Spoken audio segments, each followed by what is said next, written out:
નમસ્કાર વિદ્યાર્થી મિત્રો, હું છું વિકી બામણિયા। વિદ્યાર્થી મિત્રો, જે લોકો 12 કોમર્સની અંદર છે કાં તો આર્ટ્સની અંદર છે ને જે લોકોએ BA સબ્જેક્ટ રાખેલો છે, મતલબ કે વાણિજ્ય વ્યવસ્થા અને સંચાલન, તે વિદ્યાર્થીઓ અહીંયા કેટલાય સમયથી કમેન્ટ કરીને કહેતા હતા કે સર અમને BA ના IMP આપો। તો આજે ફાઇનલી અમારી પાસે એનું લિસ્ટ આવી ગયું છે। તો આની અંદર તમને 2 ગુણના પ્રશ્ન, 3 ગુણના પ્રશ્ન, 5 ગુણના પ્રશ્ન કયા ચેપ્ટરમાંથી અગત્યના છે અને કયા અગત્યના છે એના વિશેની માહિતી આપવાનો છે। ગયા વર્ષના IMP જેવા જ IMP છે, થોડાક ક્વેશ્ચન પ્લસ માઇનસ થયેલા છે। તમે ફટાફટ એને ટીક આઉટ કરજો જેથી કરીને BA ની પરીક્ષામાં તમને ઓલમોસ્ટ 3 માર્ક્સ ને 5 માર્ક્સના બધા જ ક્વેશ્ચન્સ આવડી જશે। તો આ જે છે આ વિડીયો પર આપણે ટોટલ 5000 લાઇકનો ટાર્ગેટ રાખીએ છીએ અને મને ભરોસો છે કે તમે કરશો। તો જેને લાઇક ના કરી હોય કરી દેજો। વિડીયો પર નવા આવ્યા હોય, ચેનલ પર નવા આવ્યા હોય, ચેનલને સબસ્ક્રાઇબ ના કરી તો ચેનલને સબસ્ક્રાઇબ કરી દેજો। પણ આપણે શરૂ કરવાનું છે મસ્ત રીતે, કેમ કે આ વખતનું આપણું સ્લોગન જ છે દરેક વિષય માટે કે અબ કી બાર 99 પાર।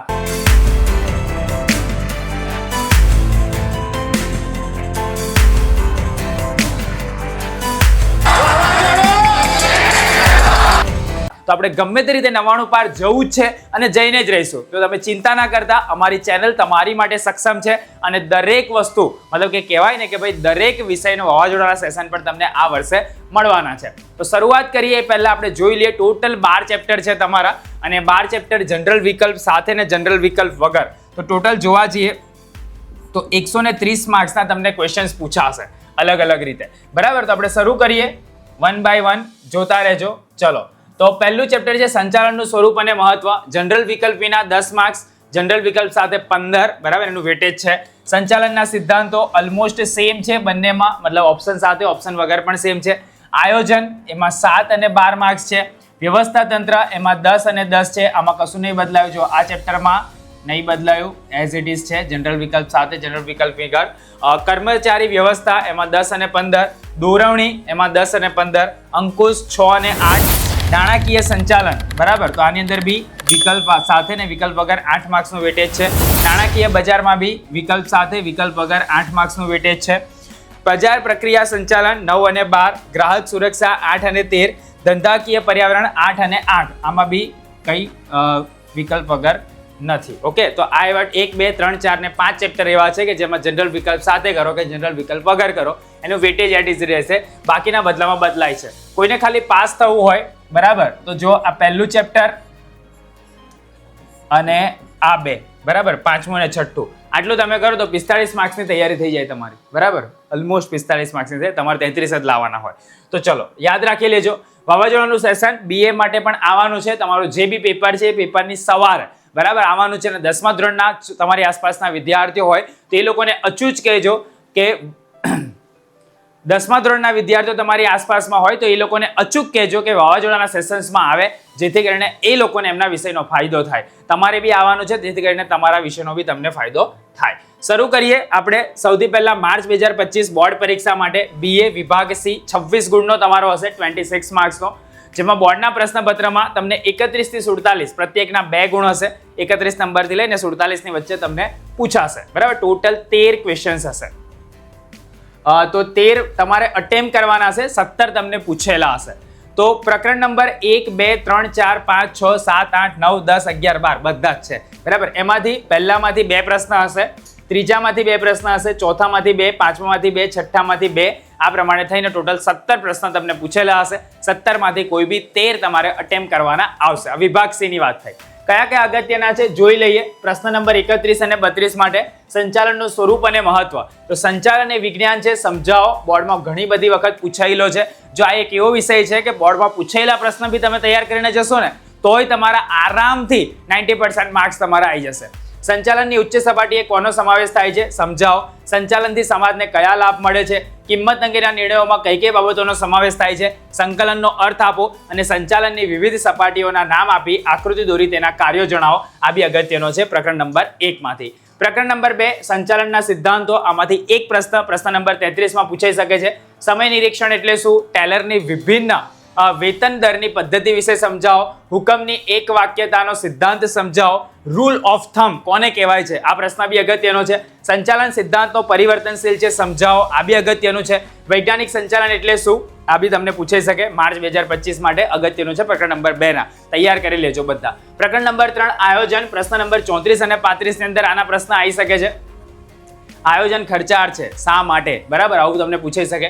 ગૌણ યોજના કોને કહેવાય, આયોજનના ઘટકો જણાવો, આયોજન પરિવર્તનશીલ હોવું જોઈએ, શા માટે, સર્વોચ્ચ અંદાજપત્ર એટલે શું, આવું બી તમને પૂછાઈ શકે, અને નીતિ એટલે શું, આવું બી તમને પૂછાઈ શકે. ટોટલ 6 પ્રશ્ન છે. પ્રકરણ નંબર 4 વ્યવસ્થા તંત્ર, એમાં પ્રશ્ન નંબર 36 ને 37 ની અંદર આની અંદર આવી શકે છે. વ્યવસ્થા તંત્ર એટલે શું પૂછાઈ શકે. સત્તા સોંપણી કોને કહેવાય છે, આવું બી પૂછાઈ શકે. કયા વ્યવસ્થા તંત્રને લશ્કરી વ્યવસ્થા તંત્ર કહે છે, આવું બી તમને પૂછાઈ શકે. અવૈધિક વ્યવસ્થા તંત્ર એટલે શું, ઉત્તરદાયિત્વ કોને કહેવાય છે, અને વિકેન્દ્રીકરણ ક્યારે શક્ય બને છે, આ બધું જ તમને આ ચેપ્ટરની અંદરથી અગત્યનું છે. ત્યારબાદ જોવા જઈએ પ્રકરણ નંબર 5 કર્મચારી વ્યવસ્થા, 38-39 નંબરમાં આનો પ્રશ્ન આવી શકે છે. પ્રતીક્ષા યાદી સમજાવો, અગત્યનો પ્રશ્ન છે.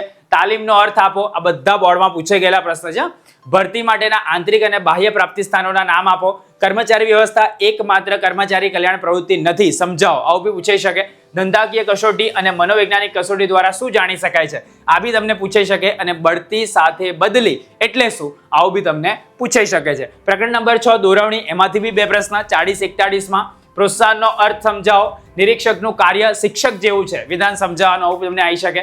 સહભાગીદારી એટલે શું, અવૈધિક કે અનૌપચારિક માહિતી સંચાર એટલે શું, નેતૃત્વનો અર્થ આપો અને દોરવણીના તત્વોની યાદી આપો, આવું બી તમને 6 પ્રશ્ન પૂછાઈ શકે છે. પ્રકરણ નંબર 7 અંકુશ, પ્રશ્ન નંબર 42 માં આનો પ્રશ્ન આવી શકે છે. અંકુશનો અર્થ આપો, અંકુશ એ સતત પ્રક્રિયા છે, સમજાવો. આયોજન અંકુશનો જન્મદાતા છે, સમજાવો. અંકુશ કઈ રીતે આંતરિક પ્રક્રિયા ગણાય છે, આ બી અગત્યનું છે. અંકુશ એ ગતિશીલ પ્રક્રિયા છે, કેવી રીતે, સમજાવો. આયોજનનો સંચાલનના કાર્ય સાથે ગાઢ સંબંધ છે, અને વિચલન એટલે શું, આવું બી તમને પૂછાઈ શકે છે. પ્રકરણ નંબર 8 નાણાકીય સંચાલન, એમાં પ્રશ્ન નંબર 43માં પૂછાઈ શકે છે. ઉત્પાદન ચક્ર એટલે શું, કાર્યશીલ મૂડી એટલે ધંધામાં ચક્રાકારે ફરતી મૂડી, સમજાવો. કાયમી મૂડીના ઘટકો કયા છે, આવું બી તમને પૂછાઈ શકે. અને શેર હોલ્ડર ડિવિડન્ડ અને કયા સ્વરૂપે ચૂકવી શકાય છે, આવું બી તમને પૂછાઈ શકે. નાણાકીય સંચાલનના ડિવિડન્ડ સંબંધિત નિર્ણય વિશે નોંધ લખો, આવું બી તમને આવી શકે છે. પ્રકરણ નંબર 9 નાણાકીય બજાર, પ્રશ્ન નંબર 44માં પૂછી શકે છે. ડિમટીરિયલાઇઝેશન એટલે શું, આવું બી તમને પૂછાય. શેર બજાર જામીનગીરીઓને તરલતા ગુણ કેવી રીતે અર્પે છે, આવું બી તમને પૂછાઈ શકે. નાણાં બજારના સાધનો કયા છે, નાણાં બજાર કયા સાધનોને હસ્તાંતરણીય છે, અને અસંગઠિત નાણાં બજાર એટલે શું, આવું બી તમને આની અંદરથી પૂછાઈ શકે છે. આગળ જોઈએ પ્રકરણ નંબર 10 બજાર પ્રક્રિયા અને સંચાલન, 45 નંબરના પ્રશ્નમાં આવી શકે છે. અસંગઠિત નાણાં બજાર એટલે શું, નાણાં બજારના સાધનો કયા છે, નાણાં બજાર કયા સાધનોને હસ્તાંતરણીય છે, ડિમટીરિયલાઇઝેશન એટલે શું, શેર બજાર દેશની આર્થિક પરિસ્થિતિ દર્શાવતો અરીસો છે, કેવી રીતે, આવું બી તમને પૂછાઈ શકે. અને કોલ મની અને નોટિસ મની વચ્ચે મુખ્ય કયો તફાવત છે, આવું બી તમને પૂછાઈ શકે છે. પ્રકરણ નંબર 11 ગ્રાહક સુરક્ષા, પ્રશ્ન નંબર 46 માટે અગત્યનું છે. ગ્રાહકોના દ્રષ્ટિકોણથી ગ્રાહક સુરક્ષા વિશે જણાવો. ટ્રસ્ટીશીપ ના સિદ્ધાંત અને ગ્રાહક સુરક્ષા વિશે નોંધ લખો. સતત વધતી હરીફાઈ અને કુલ વેચાણમાં પોતાનો ભાગ વધારવા વસ્તુ કે સેવાના ઉત્પાદકોને કેવી રીતે ગ્રાહક શોષણ કરે છે, આવું બી તમને પૂછાઈ શકે. અને જાહેર હિતની અરજી વિશે ટૂંકમાં જણાવો. ગ્રાહક જાગૃતિના કાર્યમાં લોક અદાલત કેવી રીતે મદદરૂપ થાય છે, આવું બી તમને પૂછાઈ શકે છે. પ્રકરણ નંબર 12 ધંધાકીય પર્યાવરણ, પ્રશ્ન નંબર 47માં આ પૂછાઈ શકે છે. ઈ બેન્કિંગ અને એમ બેન્કિંગ એટલે શું, આવું બી તમને પૂછાય. રાષ્ટ્રીય આવકમાં વધારો એ ધંધા માટે અનુકૂળ પરિબળ છે, સમજાવો. ધંધાકીય પર્યાવરણના અવરોધો જણાવો.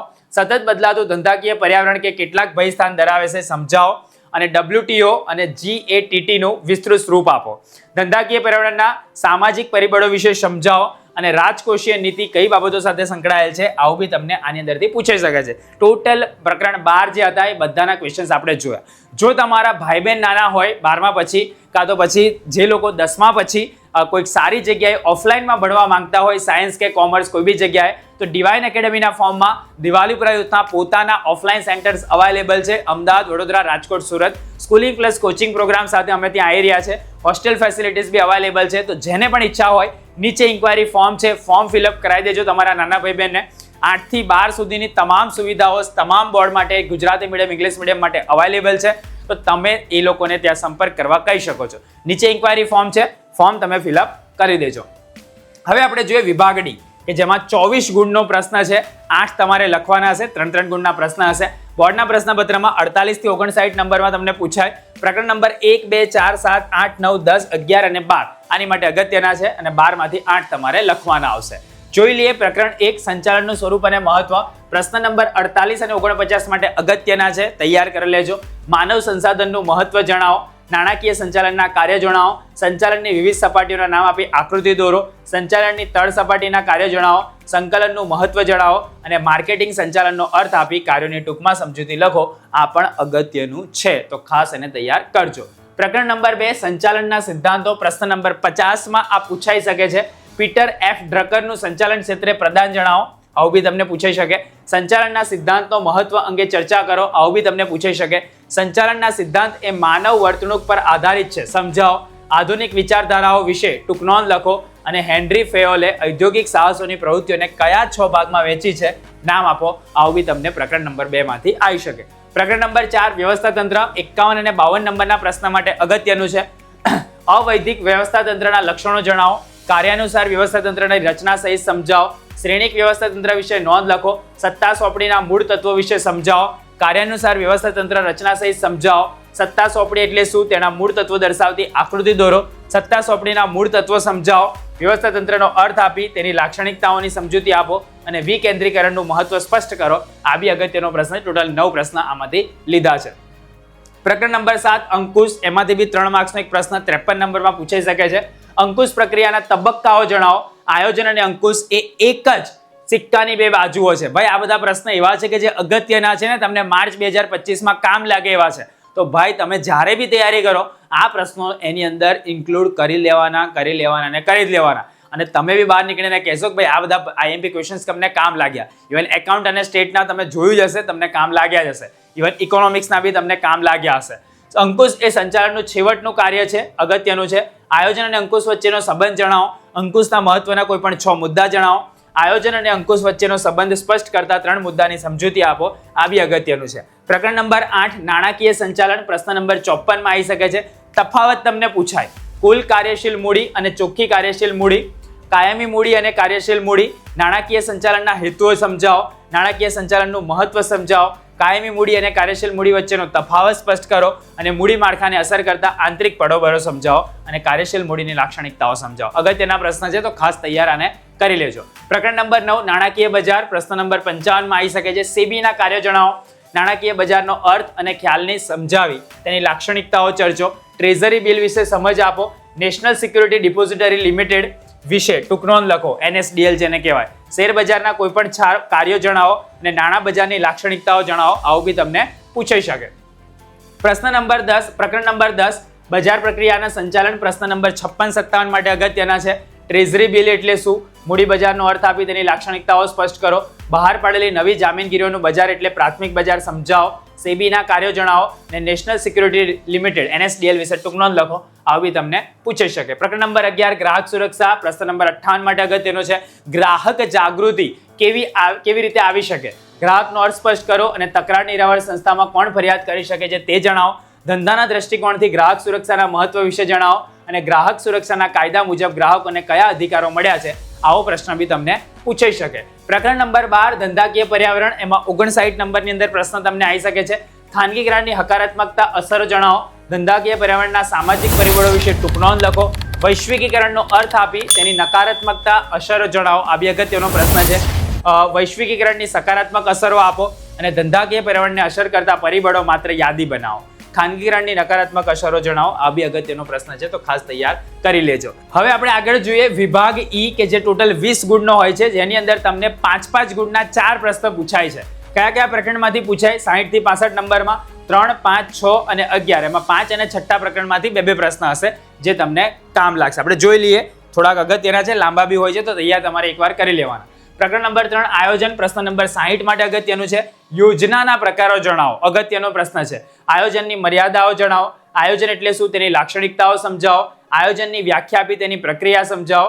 કાર્યકારી અને આકસ્મિક યોજના સમજાવો. આ બી અગત્યનો પ્રશ્ન છે. પ્રકરણ નંબર 5 કર્મચારી વ્યવસ્થા. પ્રશ્ન નંબર 60 અને 61 અને 62 માટે અગત્યના છે. કર્મચારી વ્યવસ્થાને સ્પષ્ટ કરી તેનું મહત્વ સમજાવો. પસંદગીની પ્રક્રિયાઓ સમજાવો. કર્મચારી વ્યવસ્થાનો અર્થ આપી તેના લક્ષણો જણાવો. તાલીમ અને વિકાસ વચ્ચેનો તફાવત સમજાવો, ભરતીની પ્રાપ્તિ સ્થાન જણાવી તેની બાહ્ય પ્રાપ્તિ સ્થાનોની વિગત વિશે સમજ આપો અને ભરતી એટલે શું તેના બાહ્ય પ્રાપ્તિ સ્થાનો સમજાવો. આ બધું અગત્યનું છે, તો ખાસ પ્રકરણ નંબર 5 માંથી કરી લેવું. પ્રકરણ નંબર 6 દોરવણી, પ્રશ્ન નંબર 63 અને 64 માટે અગત્યના છે, ખાસ તૈયાર કરજો. માસ્લોની જરૂરિયાતોને અગ્રતાક્રમ આકૃતિ સહિત સમજાવો, દોરવણીનો અર્થ આપી લાક્ષણિકતાઓ સમજાવો, માહિતી સંચારના અવરોધો સમજાવો, વૈધિક અને અવૈધિક માહિતી સંચારનો તફાવત જણાવો, નાણાકીય અને બિન નાણાકીય પ્રોત્સાહનને સમજાવો, મસલોની જરૂરિયાતોને અગ્રતાક્રમ સમજાવો. આ બી અગત્યનું છે, તો ખાસ તૈયાર પ્રકરણ નંબર 6 માંથી કરી લેવું. પ્રકરણ નંબર 11 ગ્રાહક સુરક્ષા, પ્રશ્ન નંબર 65 માટે પૂછાઈ શકે. ધંધાના દ્રષ્ટિકોણથી ગ્રાહક સુરક્ષાનું મહત્વ વિશે જણાવો, અગત્યનું છે. ગ્રાહકો કયા પ્રકારની રાહતો ગ્રાહક સુરક્ષા કાયદા મુજબ મળી શકે છે, અગત્યનું છે, તો ખાસ તૈયાર કરવું. ગ્રાહક સુરક્ષાના કાયદા મુજબ ગ્રાહકના અધિકારો સમજાવો, ગ્રાહક સુરક્ષા કાયદા મુજબની ત્રિસ્તરીય તકરાર નિવારણ માટેની વ્યવસ્થા સમજાવો અને ગ્રાહક સુરક્ષાનો અર્થ આપી તેના અધિકારો સમજાવો. આ બી અગત્યનું છે, તો ખાસ તૈયાર કરી લેવાનું. તો આ બધા AIMP હતા કે જે તમને 2 માર્ક્સ 3 માર્ક્સ અને 5 માર્ક્સના પ્રશ્ન માટે અગત્યના છે. કોઈને કદાચ વિભાગ A અને વિભાગ B તૈયાર કરવો હોય તેની માટે બી મેં પ્રકરણના નંબર આપેલા છે, 1 2 3 4 5 6 7 8 9 10 11 12 બધા જ છે. જેમાં સ્ટાર કરેલા છે એમાંથી 2 આવશે, બરાબર. ટોટલ તમને 20 MCQ પૂછાવાના છે. અને વિભાગ B માટે 1 3 7 8 9 10 11 અને 12 ટોટલ 10 પ્રશ્ન તમને પૂછાશે, જેમાં સ્ટાર કરેલું છે એમાંથી 2 પૂછાશે. તો નીચે ડિસ્ક્રિપ્શનમાં ગયા વર્ષના વાવાઝોડા જોડે બ્રહ્માસ્ત્રના સેશનની પણ લિંક આપેલી છે, તેમાં તમે હેતુલક્ષી પ્રશ્ન તૈયાર કરી શકો છો. જો તમારી પાસે દેવસદ પેપર સેટ હોય તો એની અંદરથી બી તમે A અને B વિભાગને તૈયાર કરી શકો છો. તો આ AIMP હતા કે જે મારે તમને પ્રોવાઈડ કરવાના હતા. હવે તમારા હાથમાં છે કે તમારે શું કરવું છે. થોડો સમય છે, પણ થોડા સમયની અંદર તમે આટલા પ્રશ્નોનું જો પ્રોપર રિવિઝન કરી લેશો તો BA માં તમે 100 માંથી 100 માર્ક્સ સુધી પણ જઈ શકશો. એની હું તમને શ્યોરિટી આપું છું, કેમ કે આપણું સ્લોગન જ છે અબ કી બાર 99 પાર. તો તમે તનતોડ મહેનત કરવા માટે તૈયાર થઈ જાઓ. તમને બધા જ પ્રશ્ન મળી ગયા છે. હવે તમારે વાવાઝોડાને લઈને બધું જે બી છે અટેન્ડ કરવાનું છે, જેથી કરીને તમારા માર્ક્સ સુધરી શકે. ઇવન તમારા મિત્રોને બી કહેવાનું છે. ચેનલ પર કદાચ તમે નવા આવ્યા હોય તો ચેનલને સબસ્ક્રાઇબ કરવાનું છે, કેમ કે આપણી ચેનલ ઓછી મહેનતે વધારે માર્ક્સ સ્માર્ટ વર્ક કરીને કેવી રીતે લાવવાના એ હંમેશા શીખવાડતી હોય છે અને વિદ્યાર્થીઓ સરળતાથી માર્ક્સ પણ લાવતા હોય છે. તો ચેનલને સબસ્ક્રાઇબ ના કરી હોય તો કરી લેજો. આવી જ રીતે નવા વિડીયોના નવા ટોપિક સાથે આપણે ફરીથી મળીશું, નવા કોઈ ટોપિક સાથે. ત્યાં સુધી આવજો.